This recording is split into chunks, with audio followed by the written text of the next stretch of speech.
నమస్కారం, మీ అందరికీ money markets ఛానల్లో మాట్లాడుతున్నట్టుగా చాలా సంతోషంగా ఉంది. 2 రోజుల క్రితమేమో విప్రో మనకు ఒక గుడ్ న్యూస్ ఇచ్చింది. ఏంటని? బైబ్యాక్ చేస్తాను. ఎంతలో బైబ్యాక్ చేస్తా అని చెప్తున్నది? 250లో బైబ్యాక్ చేస్తా అని చెప్తున్నది. 250లో బైబ్యాక్ చేస్తే మనకి ఎంత ప్రాఫిట్లో ఉంటుంది? దగ్గర 20% ప్రాఫిట్లో ఉంటుంది. అంటే 50 రూపీస్ దగ్గర ఉంది. ఎందుకంటే ఇప్పుడు దగ్గర అది 204లో ఉంది. అది 200కి రావడానికి కూడా అవకాశం ఉంది.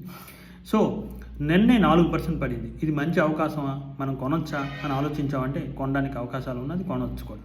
కానీ కొన్ని క్రిటికల్ ట్యాక్స్ ఇష్యూస్ ఉన్నాయి, అది మనం తెలుసుకోవాలి. ఏంటి ఆ క్రిటికల్ ట్యాక్స్ ఇష్యూస్ అంటే మన అక్టోబర్ 2024లోని ట్యాక్స్ అమెండ్మెంట్ చేశారు. దాంట్లో 2 క్రిటికల్ ట్యాక్స్ అమెండ్మెంట్ చేశారు. ఒకటి అవుతున్నది tax rate.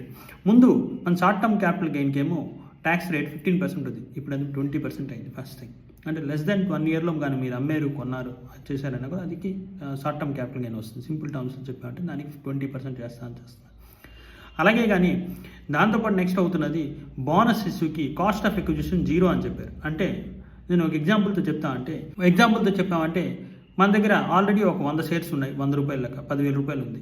Okay, bonus share ఇచ్చారు 1:1 అనుకోండి. అన్ని ఇంకో 100 షేర్లు వచ్చాయి, 200 షేర్లు. ఇప్పుడు మనం ట్యాక్స్ క్యాలిక్యులేషన్ చేసుకొని చూసామంటే ఈ 200 షేర్ తరక కాస్ట్ ఆఫ్ ఎక్విజిషన్ ఏంటని చెప్తుందంటే 0 అని చెప్తుంది. ఈ 100 షేర్లు మనం సపోజ్ 80 రూపాయలు కొన్నాం అనుకోండి. అంటే 80 రూపాయలు cost of acquisition. But last earlier 100 షేర్లకి, ఈ షేర్లకి మాత్రం ఏంటి లేదు. ఈ షేర్లకి మన కాస్ట్ ఆఫ్ ఎక్విజిషన్ 0. అంటే అర్థం ఏంటంటే ఈ 100 షేర్లు ఇంటూ సెల్లింగ్ ప్రైస్ ఎంత ఉంది అనుకోండి. ఫర్ ఎగ్జాంపుల్ బోనస్ చేసింది కదా, అది అలాగనే 50% వరకు తగ్గవచ్చు. 60 రూపీస్ ఉంది అనుకోండి, మనం ఎగ్జాంపుల్ చెప్తున్నా. అప్పుడు ఆ 60 రూపీస్కి ఇంటూ 100 అంటే 6,000 రూపీస్ మీద మనం ట్యాక్స్లు గెయిన్ కట్టాలి. అది కూడా మనం సేల్ చేసాం ఇమీడియట్లీ. ఎప్పుడు లెస్ దెన్ ఇయర్లో చేసామంటే 20%, అంటే 6,000 మీద 20% మనం కడతామంటే దగ్గర 1,200 రూపీస్ మనం కట్టవలసిన పరిస్థితి వస్తుంది. ఇది అవుతున్నది ఈ ట్యాక్స్ క్యాలిక్యులేషన్స్. సో ఈ ట్యాక్స్ క్యాలిక్యులేషన్స్ కన్నా ఒక స్క్రీన్ ఇచ్చాను, చూడండి. సో మీరు విప్రో కొనాలా లేదా అని ఆలోచించారంటే కొనడానికి అవకాశం ఉంది. ఎందుకంటే విప్రో మొన్నే ఒక $1 బిలియన్ రెవెన్యూ డీల్ చేసిన కాంట్రాక్ట్ కూడా చేసింది. అండ్ మీరు చూసారంటే విప్రో అవుతుంది ఒక స్టడీ అండ్ విన్ రేస్లో ఉంటుంది. ఆ విప్రో ఎప్పటి నుంచో ఉంది, ఇప్పటి నుంచి కదా, అజిమ్ ప్రేమ్జీ కాలం నుంచి. అతని తర్వాత అతని కుమారుడైన రషీద్ ప్రేమ్జీ అతను కూడా చేస్తున్నారు.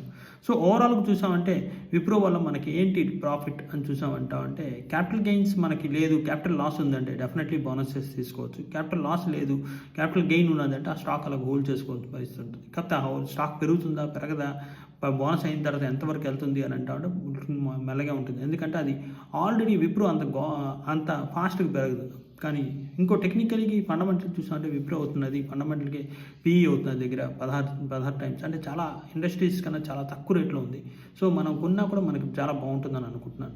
సో ఓవరాల్ చూసామంటే విప్రో మనకి ఒక 20% గెయిన్ ఇచ్చినట్టుగా ఉంది. కానీ ట్యాక్సేషన్లో చూసుకోవాలి. ట్యాక్సేషన్ లేదంటే ట్యాక్సేషన్ మన దగ్గర మనం 20% మీద ట్యాక్స్ కట్టవలసిన పరిస్థితి వస్తుంది. అది కూడా ఫుల్ అమౌంట్ మీద వస్తుంది, అంటే సెల్లింగ్ ప్రైస్ మీద వస్తుంది.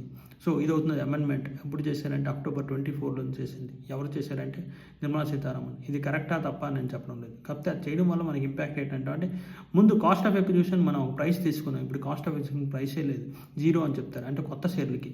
సో దానివల్ల మనకి ఏంటవుతుందో మన ట్యాక్స్ దగ్గర ఆల్మోస్ట్ ఆల్ సెల్లింగ్ ప్రైస్ మీద మనం ట్యాక్స్ కట్టవలసిన పరిస్థితి వస్తుంది. అది కూడా 20% ట్యాక్స్ కట్టవలసిన పడుతుంది. ఇప్పుడు కానీ షార్ట్ టర్మ్లో అమ్మారంటే, లాంగ్ టర్మ్లో అమ్మారంటే 12.5% అమ్ముతారు. సో ఇది అవుతుంది ఓవరాల్ విప్రో క్యాల్కులేషన్స్. విప్రో మీరు కొనాలనుకుంటున్నారా లేదా అని మీరు ఆలోచించండి. డెఫినెట్లీ నాకు తెలిసిన పెట్టి కొనవచ్చు అని అనుకుంటున్నాను. ఎందుకంటే బోనస్ షేర్లు ఎంత ఇస్తారని, ఎంత క్యాల్కులేట్ అవుతుందని తెలియదు. బట్ అది అయిన తర్వాత కూడా మీరు ఎంతవరకు ఉంచవచ్చు, అది ఏంటి లాంగ్ టర్మ్ అంటే నా ప్రకారంగా ఒక 10 ఇయర్స్ మీరు కానీ ఉంచారంటే విప్రోలో మంచి ప్రైస్ రావచ్చు అని అనుకుంటున్నాను. విప్రో అంత బాగా పడదు.